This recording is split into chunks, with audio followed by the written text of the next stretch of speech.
Simba! Nossa, nossa, assim você me mata. Ai, se eu te pego, ai, se eu te pego, ai, delícia. Hello, today we travel to the city of Sao Paulo, located in Brazil.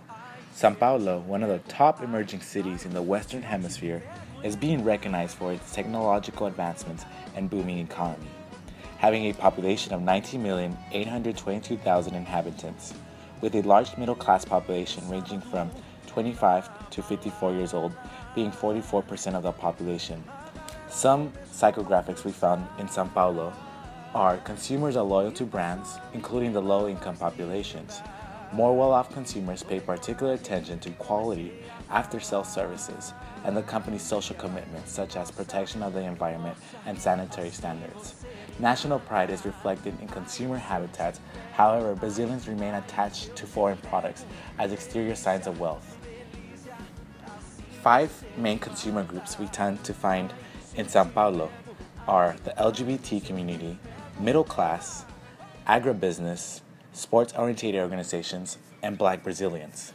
Some of the consumer trends we notice in Sao Paulo are consumers embrace sustainability, up to date with fashion and latest trends, increasing international influences on consumption habits, popularity of social media and the internet and its focus on technology, growing dissatisfaction with the government's investment in society, and growing middle class increases consumption levels.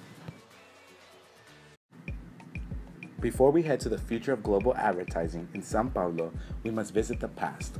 Until 1808, Portuguese colonizers prohibited printing presses in the country.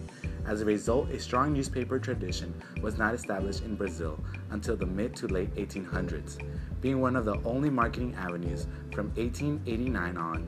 With the creation of the Brazilian Republic, the country's political system had alternated between authoritarian and democratic phases. Consequently, a freedom of press had been restricted and in some cases completely abolished for significant periods in Brazilian history. In 1827, an imperial decree abolished censorship of the press. The tradition of lively and engaged press, patronized by political groups as well as the general population, was thus born. Several companies took advantage of this freedom of press for marketing of previous censored or prohibited products, allowing companies to increase revenue and find new innovations of marketing. Sao Paulo is known for using very metaphorical types of advertisement. As seen in the images, we can see that the elevator was used as a fitness advertisement, as well as the child, which was represented through a breast. We can see that it's actually not a breast, but an actual baby's face. We see that in all these types of advertisements, the use of clever ways and creative ways of marketing allows it to be a better product enhancement and as well causing consumers to purchase more of these equipments or care about these specific social issues. Marketing of products in Sao Paulo, Brazil tends to be highly sexualized with the use of women as a sexual object, including in all types of advertisements such as beers, condoms, and food. The use of a woman as a sexual object allows consumers, mostly male consumers, to engage more onto the product and eventually purchasing the product, causing companies to increase revenues and using more sexualized imagery.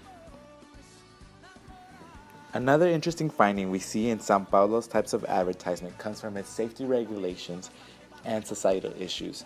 In the images shown, we can see a dead baby next to cigarette butts, showing that smoking is bad.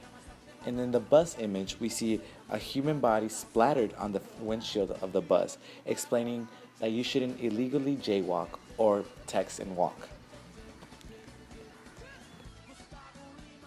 What does the future hold for Sao Paulo? We predict that Sao Paulo will begin a new trend of advertising through the use of holograms to substitute the advertising ban that was enacted this past year. We are transcending into a more modern, futuristic era where 3D holograms revolutionize the marketing world.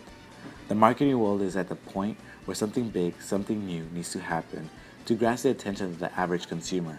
Consumers this day and age appeal to the flashy, tech, fashionable products on the market, and that is exactly in the direction that Sao Paulo, Brazil is heading towards.